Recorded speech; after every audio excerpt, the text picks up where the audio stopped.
Only on NBC5, Texas Agriculture Commissioner Sid Miller says he wants Texans to be able to buy CBD oil without fear and without too many regulations. Miller is endorsing a plan that would legalize CBD oil and allow Texas farmers to produce it. He spoke out in an interview with our senior investigative reporter, Scott Friedman. You just watch.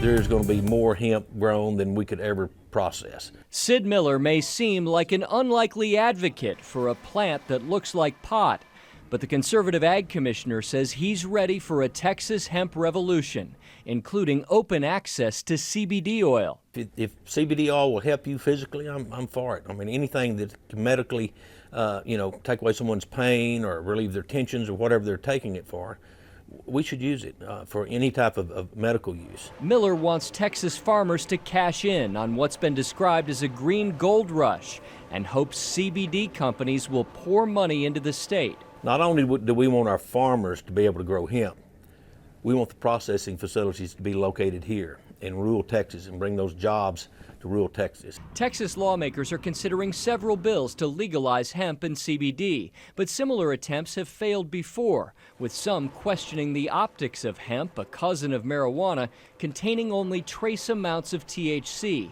So little, experts say it cannot make you high. I think you still have some skeptics out there who look at this and think, this sounds like that first step toward marijuana legalization. No. Now listen, if you're a pothead, this is not going to help you, okay?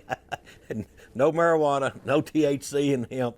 If we find it in it, we have to destroy the crop. Sid Miller hasn't gone California on us here. No. This potheads, don't get too excited. Yesterday, a House committee held a first hearing on a hemp legalization bill.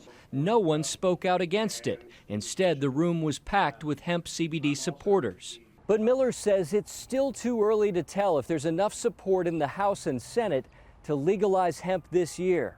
One person could turn the wagon over and spill the whole thing, and we lose the legislation. But so far, there's very, very little, if any, opposition. If CBD makers set up shop in Texas, Miller plans a conservative, hands-off approach. He says his agency would enforce only whatever minimum standards are set by the federal government. We'll meet the minimum requirements. We won't put any extra burden on the farmers or the processors. We don't want any extra regulation. We're not for that. But first, lawmakers must decide before hemp can take root in Texas. Scott Friedman, NBC5 Investigates. The Food and Drug Administration will host a public hearing on CBD and its potential use in food and drinks. They're asking people to share their experiences for people who have used CBD, and the government will look into how to lawfully market CBD products. The hearing is scheduled for May 31st.